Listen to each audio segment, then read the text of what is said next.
დაპირისპირება თბილისის საქალაქო სასამართლოში ვანო მერაბიშვილისთვის განაჩენის გამოტანას მოჰყვა. შენობის მიმდებარედ ექს-პრემიერის ათეულობით მომხრე და მოწინააღმდეგე აქციას ერთდროულად მართავდა. ფიზიკური დაპირისპირება სიტყვის შეურაცხყოფას მოჰყვა. ნაციონალების დედა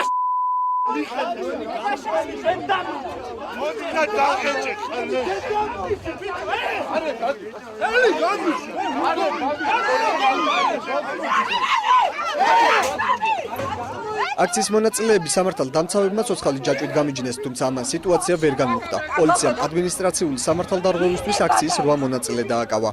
ზედის გერობა დაიწყეს სასამართლოს ეზოში ამდენმა პოლიციელმა სამი კაცი დაგვაკევა და ის ორივე ბიჭი ორივე დაიჭირეს ეგრეთ წოდებული რამბეჭურები. გამოდიოდნენ ნაციონალური მოძრაობის წევრები, გადავიდნენ შეურაცხყოფაზე, ფურთხებაზე, გამომდინარე იქიდან რომ მიუხედავად იმისა მე არ ვარ კმაყოფილი მაინც სასამართლოთი მას მეტი ეკუთვნოდა ვანო მერაბიშვილს, მაგრამ ესეც ფაქტია რომ 6 წელნახევარი მიუსაჯეს მას და გამწარებულები გამოდიოდნენ და აწყობდნენ პროვოკაციებს, აქ იგინებოდნენ, გვიხევდნენ პლაკატებს. ივანე მერაბიშვილი ცნობილი იქნეს დამნაშავედ საქართველოს სისხლის სამართლის კოდექსის 333 მუხლის მესამე ნაწილის ბ ქვეპუნქტით გათვალისწინებული დანაშაულის ჩადენისათვის. მოსამართლე ხათუნა ხარჩილოვამ მერაბიშვილი ორიდან ერთ ეპიზოდში სცნო დამნაშავედ. შინაგან საქმეთა ყოფილ მინისტრს სასჯელის სახელმწიფო პოლიტიკური თანამდებობის პირის მიერ ძალადობით ან იარაღის გამოყენებით სამსახურეობრივი უფლებამოსილების გადამეტების ფაქტზე შეეფარდა. დაზარალებულის პირადი ღირსების შეურაცხყოფის ნაწილში კი ბრალდებული გამართლდა.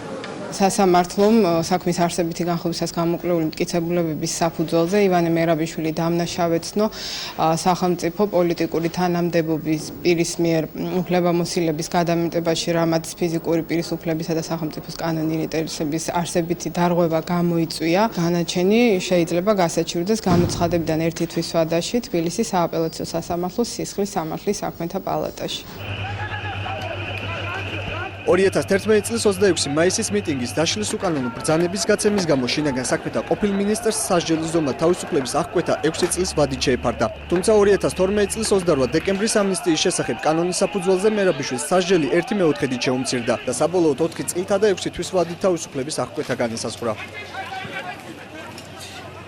ჩვენ ვიდეოთ ყველა ინსტანციაში, რაც კი საქართველოს სასამართლოებში შეიძლება ეს გახლავთ აპელაცია, უზენაესი სასამართლო, ბუნებრივია ამ პროცედურების გავლის შემდეგ, თუ ჩვენ ვერ მივიღეთ სასურველი შედეგი, გავასაჩივრეთ სტრასბურგის სასამართლოში.